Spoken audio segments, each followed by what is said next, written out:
कक्षा 8वीं गणित प्रश्नावली 2.2। बाईचुंग के पिताजी उसके दादाजी से 26 वर्ष छोटे हैं और उससे 29 वर्ष बड़े हैं। यदि उन तीनों की आयु का योग 135 वर्ष है तो उनकी आयु अलग अलग ज्ञात कीजिए।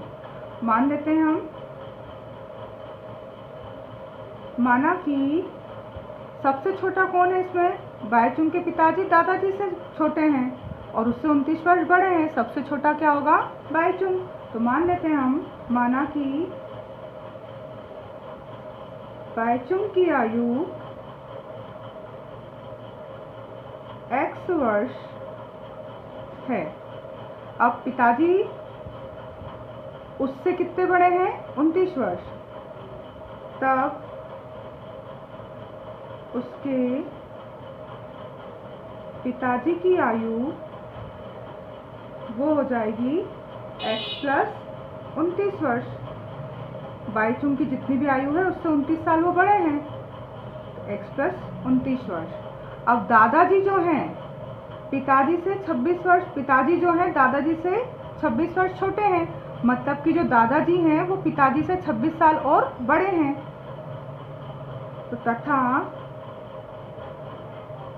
दादाजी की आयु, वो जो पिताजी की आयु है x प्लस 29 उससे और 26 वर्ष, इसको हम लिख सकते हैं x प्लस 9 और 6 15 का 5, हासिला 1, 2 और 2 4 और 1 5, x प्लस 55 वर्ष। ये हो गई दादाजी की उम्र। अब प्रश्न के अनुसार तीनों की आयु का योग कितना दे रखा है? तीनों की आयु का योग 135 वर्ष। अब तीनों की आयु का योग 135 वर्ष है तो तीनों को जोड़े हम। बाईचुंग है x साल का, पिताजी हैं x प्लस 29 साल के और दादाजी हैं x प्लस 55 साल के। इन तीनों को जोड़ेंगे तो ये 135 के बराबर आएगा। एक x और एक x 2x और एक x 3x। संख्या है 9 और 5 14 का 4, हासिला 1, 2 और 5 7 और 1 8 बराबर 135। अब 3x बराबर तो 135 है और प्लस का 84 उधर जाएगा तो माइनस का हो जाएगा पक्षांतर में। तो 3x बराबर आएगा 135 में से 84 माइनस हुए तो 5 में से 4 गया 1 और 13 में से 5 जाएंगे तो 13 में से 8 गए तो 5, 51। x बराबर आएगा ये 51 और ये 3 कहाँ जाएगा? गुणित वाला भागित में, बटे में।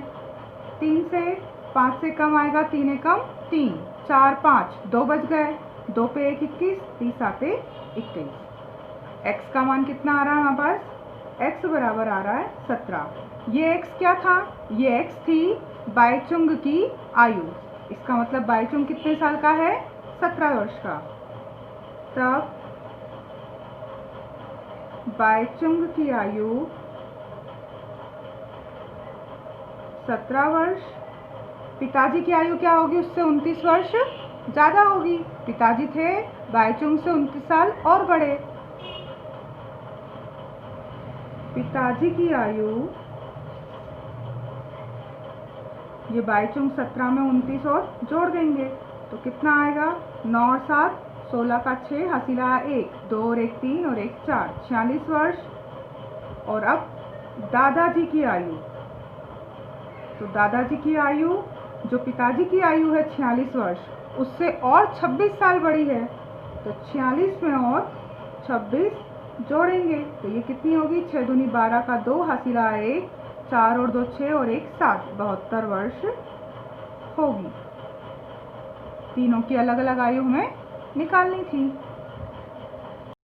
प्रश्न 12 है, 15 वर्ष बाद रवि की जो आयु है उसकी वर्तमान आयु से 4 गुनी हो जाएगी। रवि की वर्तमान आयु क्या है? मान लेते हैं हम, माना कि रवि की वर्तमान आयु x वर्ष है। रवि की वर्तमान आयु क्या है? x वर्ष है। अब 15 वर्ष बाद, तब 15 वर्ष बाद रवि की आयु, आज हम अगर 10 साल के हैं तो 15 वर्ष बाद कितने साल के होंगे? 25 साल के। 10 में हमने 15 साल जोड़ दिए, तो आज की उम्र में हमें 15 साल बाद की आयु निकालना है, तो 15 प्लस करने पड़ेंगे। तो रवि की आज की आयु है x वर्ष, और 15 साल बाद कितने का होगा? वो जो आज की आयु है x, उसमें 15 वर्ष जुड़ जाएंगे, यानी x प्लस 15 वर्ष होगी। 15 वर्ष बाद उसकी आयु कितनी हो जाएगी? x प्लस 15 वर्ष। तो प्रश्न के अनुसार क्या बोल रहे हैं वो? प्रश्न अनुसार बोल रहे हैं कि 15 वर्ष बाद की जो आयु है, 15 वर्ष बाद की आयु वो किसके बराबर होगी? वर्तमान आयु से 4 गुनी, यानी ये बराबर होगी, जो वर्तमान आयु है उसमें आप 4 का गुणा कर दो तो इसके बराबर हो जाएगी। 15 वर्ष बाद की आयु उसकी वर्तमान आयु से 4 गुनी हो जाएगी। तो 15 वर्ष बाद की आयु आई है x प्लस 15, और वर्तमान आयु जो थी वो थी x, तो 4 का x में गुणा होगा तो आएगा 4x। ठीक है, अब इसको हम इस साइड भी लिख सकते हैं, 4x बराबर x प्लस 15। अब ये 4x प्लस का x इधर आएगा तो काय का हो जाएगा? माइनस का, इधर बचेगा 15, यानी 3x बराबर 15। तो x बराबर आएगा 15 के बटे में 3, 3 पाँचे 15, x बराबर आ गया है 5। अब x बराबर 5 आ गया है तो ये क्या थी उसकी? रवि की वर्तमान आयु। तब रवि की वर्तमान आयु 5 वर्ष है।